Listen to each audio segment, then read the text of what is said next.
গতকালকে তিনটার দিকে ব্র্যাক ব্যাংক থেকে আমি চেক উইথড্র করছি 15 লাখ টাকা। চেক উইথড্র করে টাকা ব্যাগে নিয়ে আমি আর আমার এক কলিগ, বড় দোকানের এক কলিগ, দুজন আমরা বেরোইছি। তো তার সামনে দেখি আমাদের এলাকার এক পরিচিত রিক্সা, ওই রিক্সাতে আমি উঠলাম। ওঠার পরে আমি এই দিকে চলে আসছি, আমাদের এই বড় মসজিদের ঠিক এই যে কালু কাবাবের দোকানের ঠিক সামনে চলে আসছি, মানে আমার মহল্লার ভিতরে। এর ভিতরে আপনার পিছন থেকে বাইকে দুজন হেলমেটধারী লোক ছিল। আমার ব্যাগটা আমার পায়ের এখানে ছিল ডাইন দিকে, টান দিয়ে আমিও টান দিতে করছি, কিন্তু ওই অনেক টান দিয়ে ওই আমার 15 লাখ টাকার ব্যাগটা নিয়ে সামনে চলে গেছে। দুইটা বাইক আর একটা রিক্সা, রিক্সাওয়ালার সাথে বাইকওয়ালারা কথা বলতেছিল যে ব্যাংক, হ্যাঁ অটো রিক্সাও সেদের সাথে ইনভলভ। চা দোকানে এখানে চা খাচ্ছিল, তাদের সিগন্যাল ভিতর থেকে ছিল যে ফলানা এমন লোক 15 লাখ টাকা নিয়ে বের হবে। ভিতর থেকে তাদেরকে সিগন্যাল দেওয়া হয়েছে, এবং যে যখন তারা রিক্সাওয়ালাকে বলেছিল যে যখন ব্যাগ নিয়ে বের হবে তখন তুমি সামনে যাবা, ঠিক সেই ঘটনায় সেই এভিডেন্সটা আমাদের কাছে ক্যামেরায় আপনার পাওয়া গেছে যে আমাদের লোক যখন ব্যাংকের থেকে বের হয় তখন ওই রিক্সাওয়ালা যে আগে থেকে উৎপেতে থাকা ছিল, তাদের কথাবার্তা চলতেছিল, ওই রিক্সাটা এসে আমার স্টাফকে বললো যে ভাই কোথায় যাবেন। আমার স্টাফে যখন সন্দেহ পোষণ হলো যে তারা দুইজন, না আমি এটাতে উঠবো না, তো সেই রিক্সাটা আগে চলে যায়। তাদের লোক যে তাদের সাথে কথা বলে, ওই লোকটা তাদেরকে ইশারা দেয় হুন্ডাদেরকে যে তোমরা সামনে আসো।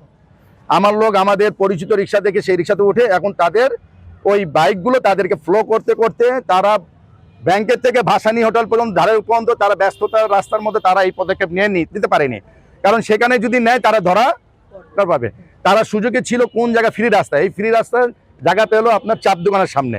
ঠিক চাপ দোকানের এসেই হ্যাঁ কালুর চাপ দোকানের সামনে এসেই ওই ব্যাগটার মধ্যে তারা হানা দেয়। ব্যাগটার মধ্যে হানা দিয়ে দ্রুত তারা এই ইউ টার্ন এল টার্ন ডবলকের দিকে মোড়ের দিকে রওনা দেয়।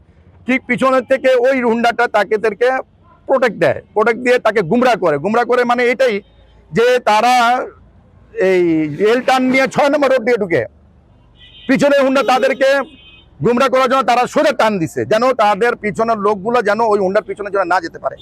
দুর্বৃত্তরা, ছিনতাইকারীরা যে ঘটনাটা ঘটাইছে এটা পরিকল্পিতভাবেই ঘটানো হয়েছে। আমাদের এখানে শাড়ি মার্কেট আছে, জরির মার্কেট আছে, আপনার স্টোন মার্কেট আছে, আমাদের কমিটিও আছে, কিন্তু পূর্বে কখনো এই ধরনের ঘটনা ঘটে নাই। আমরা এখন নিরাপত্তায় ভুগতেছি। কালকে পল্লবী থানার টিম আসছে, ডিবি টিম আসছে, তাদের পদক্ষেপ ভালো ছিল। তারা ব্যাংক থেকে এবং বিভিন্ন জায়গা থেকে ভিডিও ফুটেজগুলো সংগ্রহ করছে। ওনারা ওনাদের কার্যক্রম চালাচ্ছেন, ওনারা চেষ্টা করতেছেন। আমরা সরকারের কাছে আশা করি যে আমরা যারা ব্যবসায়ী আছি আমরা নিরাপত্তাহীনতায় ভুগতেছি, এবং আমাদের ব্যবসা যেহেতু ব্যাংকের মাধ্যমেই পরিচালিত হয়, ব্যাংকের কার্যক্রম বাধাগ্রস্ত হচ্ছে। ব্যবসায়ীরা কেউ ব্যাংকে যাওয়ার সাহস করতেছে না, ব্যাংক ছাড়া তো লেনদেন অসম্ভব। তো আমরা আমাদের নিরাপত্তা চাই, এবং যে টাকাটা গতকাল ছিনতাই হয়েছে সেই টাকাটা রিকভারি করার জন্য পল্লবী থানা এবং ডিবির টিম ব্যবস্থা গ্রহণ করবেন আমরা আশা করি। আমরা সরকারের কাছে দাবি জানাই যে আমাদের নিরাপত্তা বিধান করা হোক, আমাদের নিরাপত্তার প্রতি একটু গুরুত্ব দেওয়া হোক, এবং আমরা যাতে আমাদের ব্যবসা হালালভাবে বৈধভাবে পরিচালিত করতে পারি সেই ব্যবস্থা নেওয়া হোক, এবং আগামীতে যাতে এই ধরনের ঘটনা না ঘটে সরকার এবং পল্লবী থানা আমরা মনে করি সে ব্যাপারে সুব্যবস্থা গ্রহণ করবেন। এখন একটু আগে পল্লবী থানার তদন্ত ওসি ওনার সাথে কথা হয়েছে, উনি আমাদেরকে আশ্বাস দিয়েছেন ওনারা কাজকর্ম চালিয়ে যাচ্ছেন, তদন্ত করছেন। আমরা 48 ঘন্টার মধ্যে আশা করি যে তাদেরকে ধরতে হবে। যদি ধরা না হয় তাহলে আমরা ব্যবসায়ী মহল সবাই মিলে আমরা রাস্তায় নামবো বা মানববন্ধন করব।